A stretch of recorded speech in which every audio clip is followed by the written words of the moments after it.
কথায় বলে টাকা থাকলে কিনা হয়, একদম ঠিক। কিন্তু টাকা থাকলেই হেলথ ইন্স্যুরেন্স পাওয়া যায় না। কি বলছেন? হ্যাঁ, টাকা থাকলেই হেলথ ইন্স্যুরেন্স পাওয়া যায় না।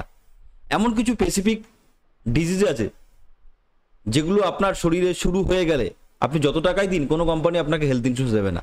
এমনকি আপনার যদি অলরেডি হেলথ ইন্স্যুরেন্স নেওয়াও থাকে, আপনি যদি আপনার কভারেজ বাড়াতে চাইছেন, আপনাকে কোম্পানি আপনার কভারেজ বাড়িয়ে দেবে না। একদম ঠিক। তো আজকের এই ভিডিওটা এই টপিকটার উপরে, কোন কোন ডিজিজ শরীরে যদি স্টার্ট হয়ে যায় হেলথ ইন্স্যুরেন্স আর পাওয়া যায় না বা কভারেজ বাড়ানো যায় না। চলুন সময় নষ্ট না করে সেগুলো একবার দেখি।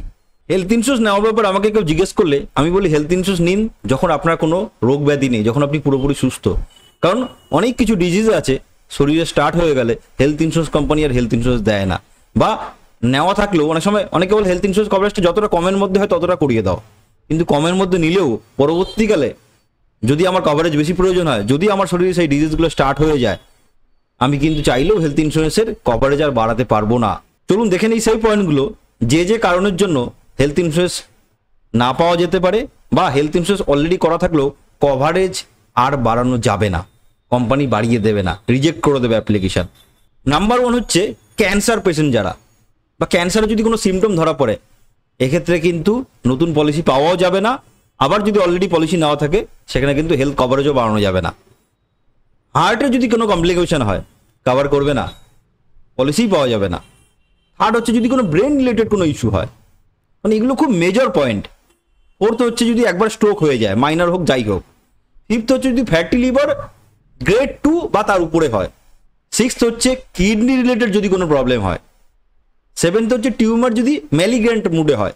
ব্যারিয়াট্রিক সার্জারি, ব্যারিয়াট্রিক সার্জারি কি, যারা ওবেসিটি হয়ে গেছে, ওবেসিটি পার্সনদের ক্ষেত্রেও কিন্তু হেলথ ইন্স্যুরেন্স কভারেজ পাওয়া যায় না, বা অলরেডি নেওয়া থাকলেও, যেটা আগে বারবার বলছি, কভারেজ বাড়ানো যায় না। এইচআইভি যদি থাকে, তো একটাই আপনাদের কাছে হাম্বেল রিকোয়েস্ট, হেলথ ইন্স্যুরেন্স যখন নিচ্ছেন সঠিক হেলথ ইন্স্যুরেন্স নিন, সঠিক কভারেজটাও নিন। মানে কে জানে পরবর্তীকালে আপনার লাইফে কি অপেক্ষা করে আছে, কেউ জানি না আমরা, কালকের দিনটা কি হবে আমরা কেউ জানি না। তো যখন নিচ্ছেন প্রপার কভারেজ নিন, পরবর্তীকালে কিন্তু আর বাড়ানো যাবে না। আর যারা এখন হেলথ ইন্স্যুরেন্স নেননি, সুস্থ আছেন, তো হেলথ ইন্স্যুরেন্সটা নিয়ে রাখুন। আপনি পরবর্তীকালে যত টাকায় দিতে চান কোনো কোম্পানি আপনাকে হেলথ ইন্স্যুরেন্স দেবে না। অনেকে হয়তো মনে হতে পারে আমি হেলথ ইন্স্যুরেন্স অলরেডি নেওয়া আছে, আমার অলরেডি কিছু একটা স্টার্ট হয়ে গেছে, আমি যখন হেলথ ইন্স্যুরেন্স নিয়েছি আমার কোনো প্রবলেম নেই, কিন্তু হেলথ ইন্স্যুরেন্স নেওয়ার পরে আমার লিভারে কমপ্লিকেশন দেখা গেছে, আমার 5 লাখের পলিসি ছিল, আমি আরো 5 লাখ রিনিউয়ালের সময় বাড়িয়ে নিচ্ছি। কিন্তু এটা জেনে রাখুন, যখন আপনি কভারেজ বাড়াচ্ছেন তখন আপনাকে হেলথ ডিক্লারেশন দিতে হবে। সাপোজ ধরুন আপনি 2020 সালের 24শে এপ্রিল আপনি একটা হেলথ ইন্স্যুরেন্স নিয়েছেন প্রথম বছর। এবার আপনার 2024-এ এসে আপনার রিনিউয়াল, 1 বছর অন্তর রিনিউয়াল হচ্ছে, 2024-এ আপনি রিনিউ করছেন। এই 2020 সাল আর 2024-এর মধ্যে সাপোজ আপনার লিভারের প্রবলেম স্টার্ট হয়েছে, তার আগে কোনো প্রি এক্সিস্টিং ডিজিজ ছিল না। এবার লিভারের কন্ডিশনটা এরকমই যে লিভার অলরেডি লিভারের মেজর প্রবলেম হয়েছে, এবং পরবর্তীকালে হয়তো সিরোসিস অফ লিভারের সিমটম, বা ফ্যাটি লিভার গ্রেড 2 যেটা বলছিলাম, সেক্ষেত্রে কিন্তু আপনাকে ডিক্লারেশন করতে হবে। ডিক্লারেশন না দিয়ে যদি আপনি সাম ইন্স্যুরেন্স ইনক্রিজ করেন, আপনি ভাবছেন আমি তো কোম্পানি আমাকে প্রিমিয়াম পে করার সময় অফার দিয়েছে অনলাইনে, আমি পেমেন্ট করে দিয়েছি, আজ থেকে 2-3 বছর পরে সাপোজ ওই লিভার রিলেটেড কিছু কমপ্লিকেশন অ্যারাইজ হলো, তখন কিন্তু চাইবে যে লিভারের এই প্রবলেমটা আপনার কবে থেকে স্টার্ট হয়েছে।